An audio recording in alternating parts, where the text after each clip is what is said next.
What up? It's your boy, Nick Incredible Man. Yes, I am back at it again, and this is Lucifer Season 5, Part 1, Episode 4 review, man. And I gotta say, I actually kind of really enjoyed this episode. There was a lot of morals and a lot of life lessons to be learned in this episode, man. Let's get it.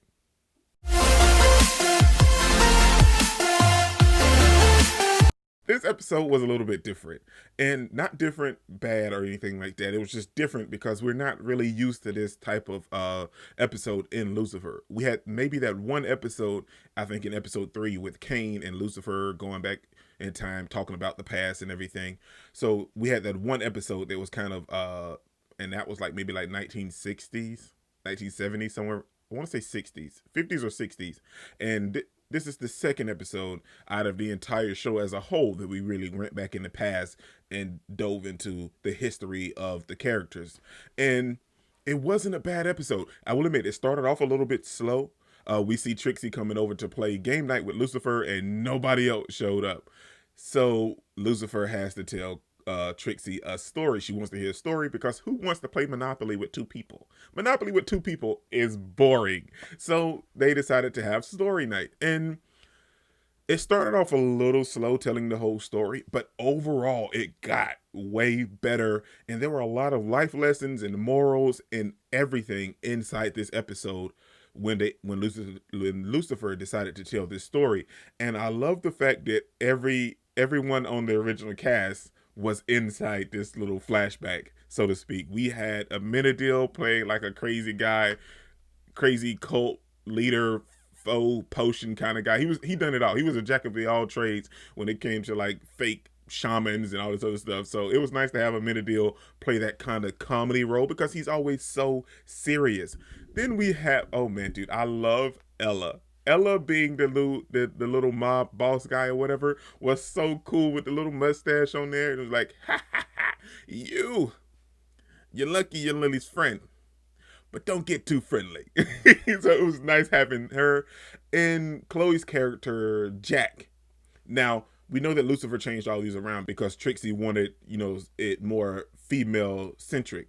So Chloe's character, aka Jack, is dealing pretty along the same lines as what Chloe is actually dealing with in the actual part of the show. And I love how that kind of showed us kind of two parallels and kind of crossed over and combined at the same time, because Jack is feeling some type of way about finding out about his wife being a call girl and given to him by a friend because he had shell shock from the war. Now, within that, yeah, when you guys first met, she was a call girl, but now she's not. She's your wife.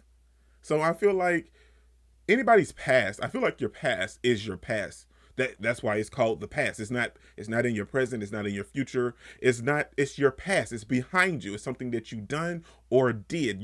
It's not a part of you anymore. Because in that moment, she's not a call girl anymore. She's your wife. So whether she was a call girl when you first got introduced to each other, that does not matter. And like the whole thing with Chloe, yeah, it started out that way. You know what I'm saying, with her, being created for Lucifer, but now you guys' relationship blossomed into its own thing that didn't have any kind of control with God or anything like that. And I guess she just can't see that fact. But I feel like what I keep having to reiterate is that Lucifer lying to her, not telling her. And I feel like that's the heavy part that's weighing on Chloe itself. And I feel like that's what she's really dealing with, not the whole it's coming out about, her being made for Lucifer. But overall, the episode was great. We got, like I said, we saw Ella, we saw Chloe, we saw Menadil, we saw Maze being portraying as her mother Lilith. We saw who else did we see? We saw Dan. Dude, Dan's character in the flashback was freaking epic. He had a little part down on his hair, and he's walking around like this, and and he's actually running around committing murders too, though. So it was fun to see Dan in that dynamic, because we have Dan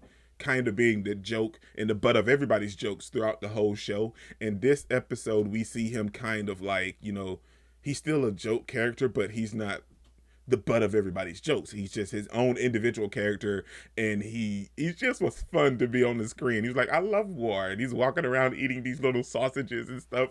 It was fun. But and then we also see Linda as the barkeep.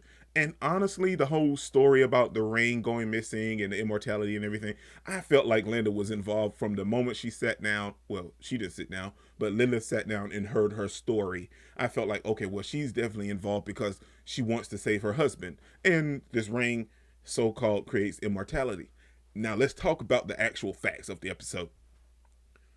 The ring itself, I never really questioned the ring. Stupid monitor. I never really questioned the ring at all or wondered what it done. But learning about it this episode really gave me a little insight. And like I said, about everything that went into with the ring and the story of the characters themselves was really also a moral lesson because whether it's comic books or superhero shows or anything like that, people always bring up immortality. And immortality, like vampires or anything like that, seems very cool and legit. But after a while, watching all the people you care about, love, and everything like that die, and you're the only one left, immortality is going to get boring very, very fast. And we see Lilith dealing with that as well as the mortality of life itself. So the ring itself is stored, is Lilith's immortality is stored inside the ring, and she gave it to Lucifer. And I definitely feel like that's going to come into play later on in either the back half of this season, the part 2 of this season, or in season 6. I feel like the immortality that's stored inside the ring is definitely going to come into play. But that's another video in itself, man. Um, but we also learned this episode how Lilith felt about her children. We learned how she felt about Adam and leaving the garden and God and everything. She kind of just cast all of that aside, but she loved the garden. And we also learned how she really just cared. She cared about her kids, but she didn't care about her kids at the same time. If you kind of understand what I'm saying, because Lucifer, when she gave up her immortality, Lucifer was willing to, bring her kids up from hell to let them see her and kind of have her explain, well, hey, I'm not immortal anymore and I'm not coming back or anything. So, this is it. But no, she just was like, well, no, I made them strong for a purpose and for a reason, so let them stay there. They don't need to have any kind of attachments or anything. But like I said in last episode's review, we see Maze going through all of these emotions that Lilith didn't want them to have, and Maze is going through all of these. Even at the end of the episode, we see Maze dealing with even more emotions after finding her mother, and her mother just kind of straight shunning her. And that felt like a scene from like, I guess you could say, like a Lifetime movie or something. Like, it felt very emotional because Maze went out of her way, reached up to her to find her mother, and her mother just straight shunned her. And that's the secret that Lucifer had, that Michael told about. I just thought it was going to be something about Eve, but it wasn't. This may be even bigger than had it been about Eve. This is way bigger. And Maze used Maze used Trixie to get the truth out of Lucifer because we know he wouldn't have told her. And I feel like Lucifer never told her out of respect for Lilith, but also because he cares about Maze as well. Because he knew this would have hurt Maze, because Maze is hurt. Maze is like completely hurt. And it's so sad, man, because Michael is putting all these strings behind the scenes, and Lucifer is so worried about Chloe that everything else is getting derailed at the same time. Oh my gosh, man. But it was nice to have that moment with Lucifer and Trixie having a nice connection.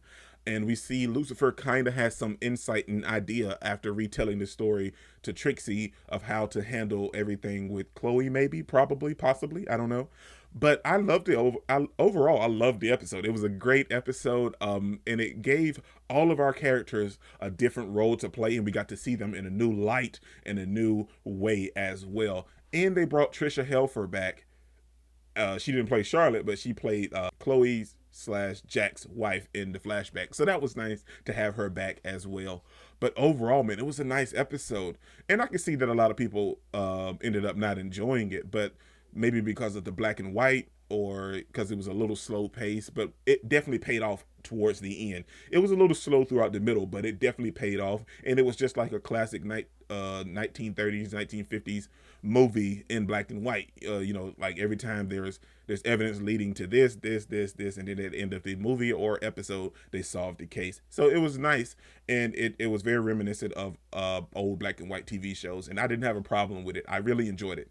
But that's all from me, man. This is your boy, Dick Incredible. Don't forget to smash the like button till you can't smash it anymore. Comment down below, and I'll be sure to respond to each and every one of them. And subscribe, but only if you really want to, man. And let me know, how did you feel about this episode? Did you like it? Did you hate it? Let me know.